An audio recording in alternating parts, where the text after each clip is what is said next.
To get things going, as Todd said, if you and the audience had any responses to the show, we would love to see them in the chat, even if that is this moment really stuck out to me, or I really will be thinking about this character a couple of weeks from now. All of that is really interesting for us to know. But while people are chiming in, Caity-Shea, can you tell us a little bit about what motivated this piece, what the genesis of, what the journey has been of it so far? Yeah, absolutely. So I had a decent amount of personal experience with the opioid epidemic. I was a chronic pain patient for a while. And so I'd seen it up close. I'd seen it from a couple different angles. And I had this idea of like a literal manifestation of doctors being in bed with drug reps and kind of that giving us a window into the crisis through this personal lens that allows us to explore the larger systemic issues as a whole.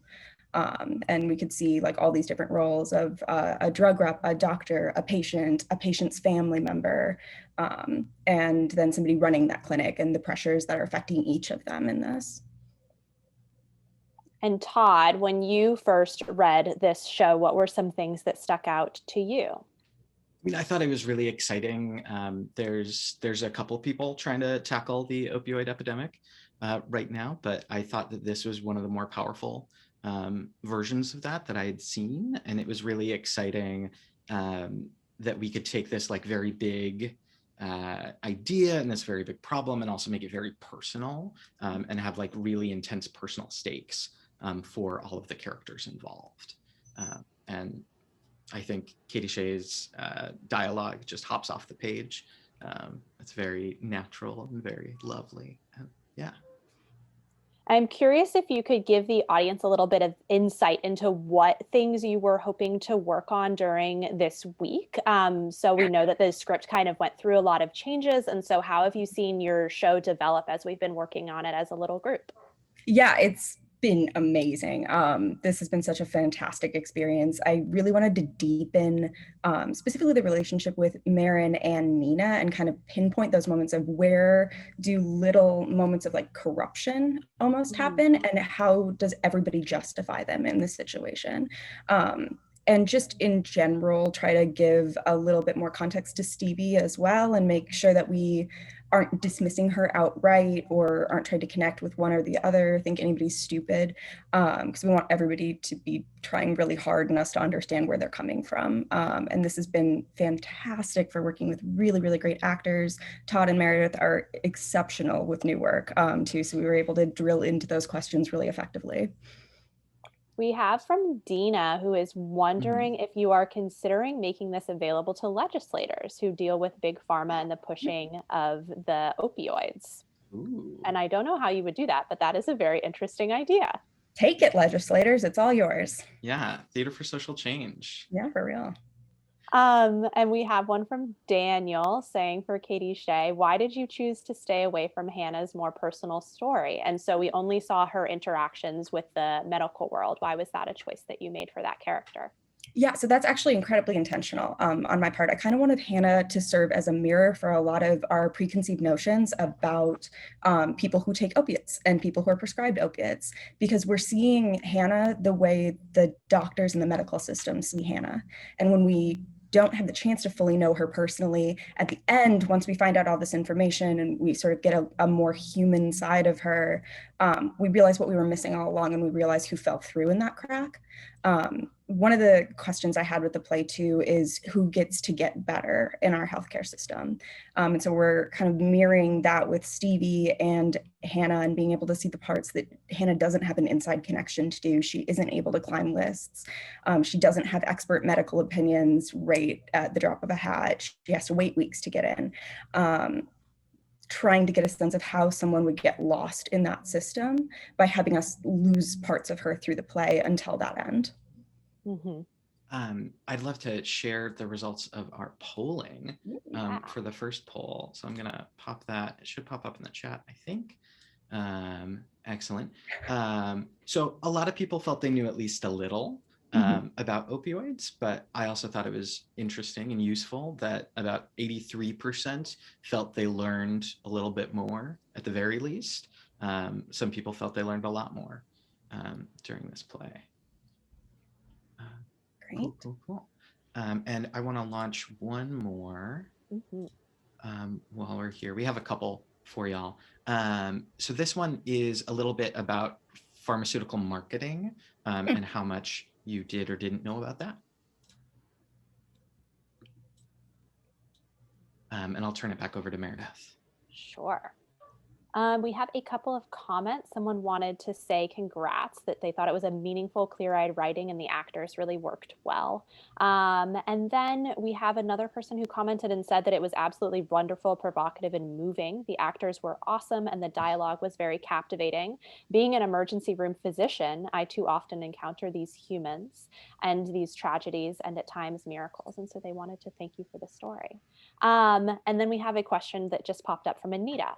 The last monologue that opens out into a group piece is incredibly strong. Was that always part of the piece, or did you get that as you wrote? Yeah, so I have to credit this to the wonderful collaborative nature of theater, and specifically Todd, because this was a wonderful idea that he had. I've been trying to figure out a way to get that community aspect. Some part of the ending of Hannah's monologue is that there's certain pieces of it that should be customized to be local to whatever production it is. It needs to be a real like organization that meets a certain amount of criteria to make sure it's legitimate, that people can donate to. It also needs to be a local school that she goes to. And so I was wanting to really drive home that personal local impact without it seeming like this is just one person. I sometimes think when we get that really personal insight to something, it's easy to just be like, oh, that was one person and that one person's story was really sad. And opening that back up and seeing all these stories that we didn't get to hear and we didn't get to know, and all these people that we never got to see a clear picture of. It's kind of bouncing ideas off of Todd, and he had that fantastic suggestion and we ran with it. So that was 100% happened in this workshop. It was really cool. And people are saying that they did not see that coming, which is great. I loved how the show was relationship centered and yet so much information was dropped, which is really a wonderful compliment. We have a question from Dina who says, are doctors in pain control clinics not giving training in empathy and the need for counseling for those who show such a need for medication? That is a fantastic question. Honestly, I have mostly been on the side of being a patient on that, to be totally transparent. But I really hope that they are. That's something that I'd love to see more and more. I know that people, as we are getting more trauma informed in general in our medical practices, we're understanding that we need to see a whole person. We can't, a lot of times we see specialists and individual people, and it's like we're fragmenting off parts of ourselves that never really get to tell the whole story of a patient, and how your care recommendations might actually change that patient's life. So I know that we're taking important, meaningful steps towards that. I really hope that there's specific training specifically for opiates as well, and trying to use more trauma-informed language that isn't making the person who might be experiencing a substance use disorder a villain in their own healthcare. Mm-hmm. And I just want to share the results from our second poll real quick. While we have a second. We got a theme. We got a theme. Everybody's learning a bit more, which is great. Mm-hmm. It's great, always positive. I did see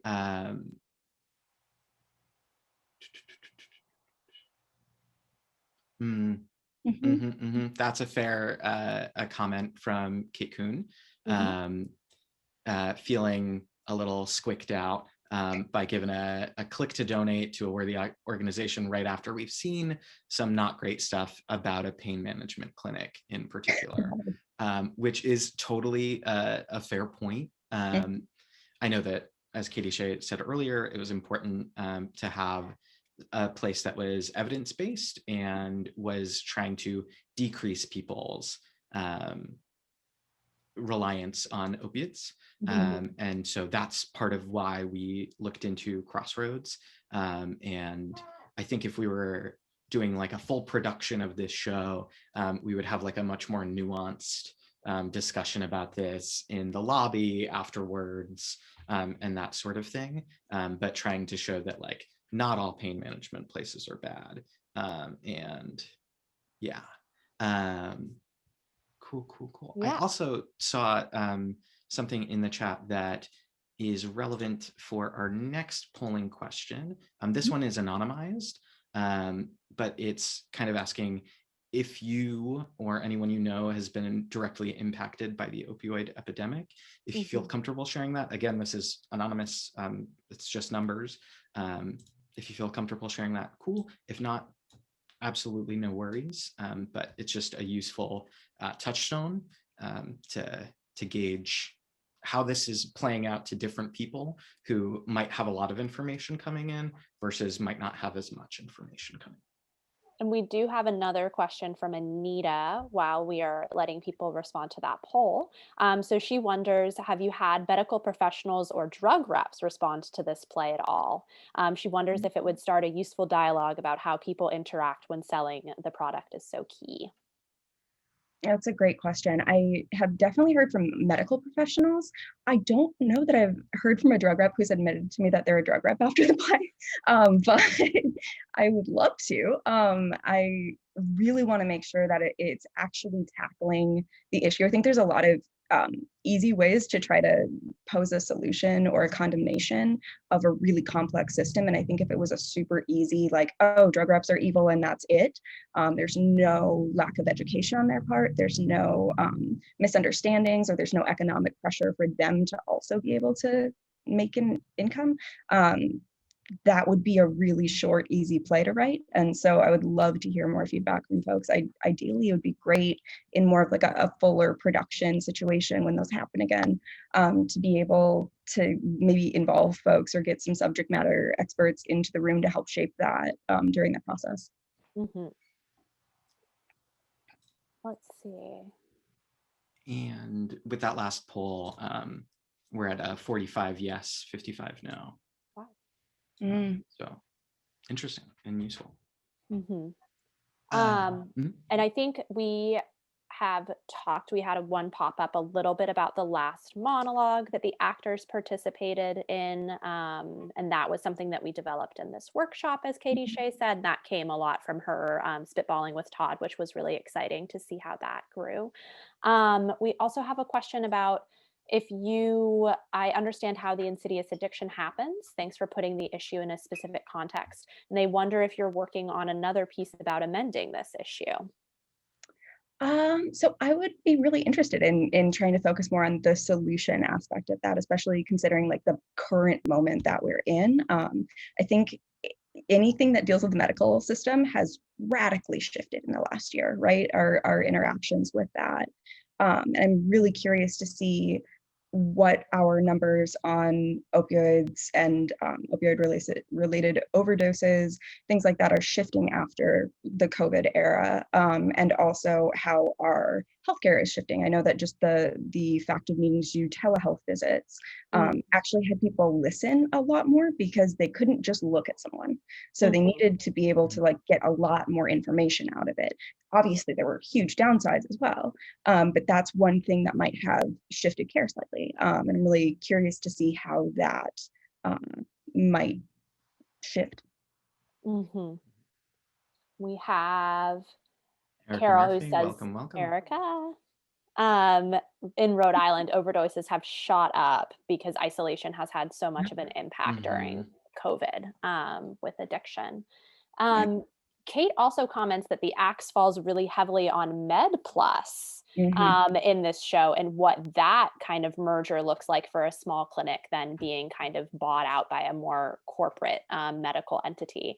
And so she says even more heavily maybe than on the drug rep. Do you have anything to say about that? Because that is an interesting piece of the show. Yeah, absolutely. I mean, I really wanted to use Deb, obviously make her an interesting, compelling, fun character that adds like texture to the show, but I wanted to use that character's monologues as a way to sort of frame the overall container of the opioid epidemic. We see these policy changes in each one of her monologues, and it helps us understand how the process has shifted for the patients who are in this and are trying to like keep up with it, and the doctors who are in it and trying to keep up with it at the same time too. And I think Med Plus's role is absolutely huge in that too. The idea of trying to get as many people through the door as possible, shortening those patient times. And they do have a valid point in like, we do need to get as many people in as we can because there's months of wait time for some things, for really painful conditions. that said, at what cost, right? So that's a good point. Well, and something that I think comes through a little in the text, but that Meredith really wonderfully researched and shared with the cast, is that so many insurance providers, especially at the onslaught of the second wave of the opioid epidemic, felt that it was much more cost effective to put someone on opiates for a short-term period of time or a long-term period of time than pay for them to get the PT that they would need to like actually resuscitate themselves and like get better on their own. And so if you have like limited time to see people and your insurance is only going to cover opioids instead of PT, like it all just kind of turns into this whole kerfuffle. Yeah. There's also some really messy stuff that we see a little bit is hinted at with Deb that shifted actually after 2015, where we have the questions about how is your pain being managed? How much pain are you in today? And hospitals were often incentivized if patients gave higher satisfaction scores, specifically around pain, and if they felt like their pain was being treated. And so that was yet another reason why we were overprescribing opioids, still are, but like definitely in 2015 when this show is set, it was a very big problem. I Let's want to start the last poll that we have. Which character, if any, did you most identify with? And I hope our cast who's now on does not feel any sort of way about this. It's just, it's not you, it's the character. We're just curious. We have a lot of really nice stuff coming in for the actors and for Caity-Shea. People really thought that it was worked well on Zoom, nicely acted and directed. Hannah, you may you decompress from that role. You were really terrific. Anita Thank you. said It's that, very nice. yeah, Anita said that the directing and the acting were great, loved the darts, the newspaper. She felt like she was seeing the show. And we just had a realization that this was an all-women cast. Thank you. And Caity-Shea, was that intentional? Yes, a lot of my work focuses either on roles for women or gender flexible casting, or roles for non-binary people outside of just male, female traditional roles. Also trying to find flexibility so that a character's identity does not have to directly relate to the actor's identity, if we could be able to have trans or non-binary actors who want to play roles outside of that, so their casting pool isn't so limited. So I'm really curious about that, but I'm also curious about the role of sexism in medicine and sexism in how people are forced to move through the world and sell things. And what are Marin's techniques? How are those shaped by being a woman who is trying to persuade someone to get something? How is that reinforced? Yeah. And we have a comment about the production being the virtual presentation is, this person thought, more effective than a traditional in-person reading, which is very kind. And so they hope that we will think about this and perhaps adjust future in-person readings. And I know that something that is exciting for us is that Caity-Shea and Karen are both in Chicago. And so doing virtual readings has been great for us to work with people that are outside of the state of Maine. That's been a fun thing. Absolutely. I'm going to reveal the character poll. I want none of the actors to feel weird about this. It's okay. Yeah. I'm so sorry, Erica. No one for but Mary. I understand it. Were we watching the same play? I don't feel you. It's okay. It helps that Erica is a completely delight as a human being. She is absolutely lovely. Got some love for Deb coming into the chat. That's nice. Middle school principal giving morning announcements. Yeah. I didn't share this earlier, but my phone was blowing up with my roommates who are watching this, texting me. And apparently every time that Deb came on screen, they were like, Deb, which I also feel that way, both about the character and about Moira's excellent performance. I love Deb. Deb's awesome. And Moira brought such interesting choices to the character of Deb as well. There's obviously, Deb has like very comedic language in a lot of ways, and a very specific viewpoint and mannerisms of talking. But Moira brought so much more energy to that, and like certain choosing to make certain lines sarcastic or having a different read on it, that actually helped us understand what Deb felt about the announcement that she was giving, that Meg Floss just did. That really helped influence that. Kudos all around. We have a note that Marin was just the most challenging of the characters to understand, which I think is fair. But that was something that was interesting. I feel like she developed a lot this week, and we figured out ways that she was knowledgeable and maybe less knowledgeable. And I know that was something that we talked about in with the cast and with Caity-Shea in terms of the dramaturgy, is that a lot of these drug reps very few of them are doctors and have an understanding and really know the extent of the harm that they might be causing. But Erica, what was it like for you as Marin? All you Marins out there, quick shout out.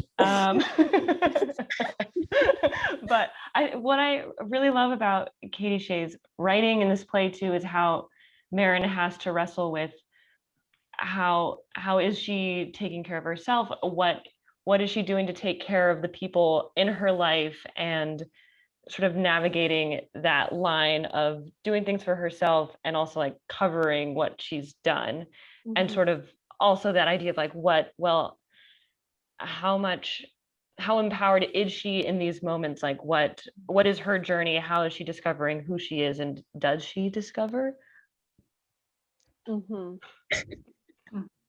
So thank you to Caity-Shea for writing such a complex character. Yeah, Anita said it was great to see when Marin actually recognized the impact of what she was doing. And in a sense, she was also struggling with her own type of addiction, which is a really interesting way of looking at that. And David Pence says that he loved Marin with a capital loved. So thank you, David. That's great. David. Yeah.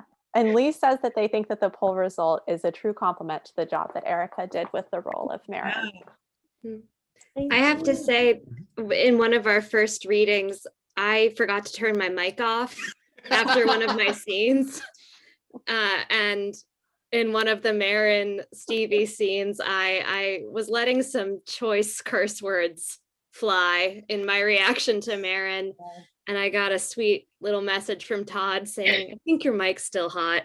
I love Erica, but Marin makes me feel some type of way. You had the bad words, and then there was something like when Marin's saying, but I'm really trying, or something like that. And then we all hear this, no, you're not. I believe the exact quote was, "No, you're not, biatch." Too. So I think just for the record, I thought I was alone. I was not alone. It was so good. It was a beautiful, beautiful moment of Zoom rehearsal. That was really, really excellent to be able to share with all of you. And thank you, Hannah, for offering that. It was great. It's what we miss in live theater, right? That was what we decided, the live real-time reactions from an audience. Yeah, let's see, what have we've got? Just some compliments to the actors again. Karen, your character was deep, mad at Marin, but also realized she was young and trying to succeed, and she was blinded by her own ambition, which is very true. Running through all of this, and I felt it in myself, was the current of class stress, the financial binds in these relationships, a lot of anxiety for the characters, complex and normal at the same time, Erica.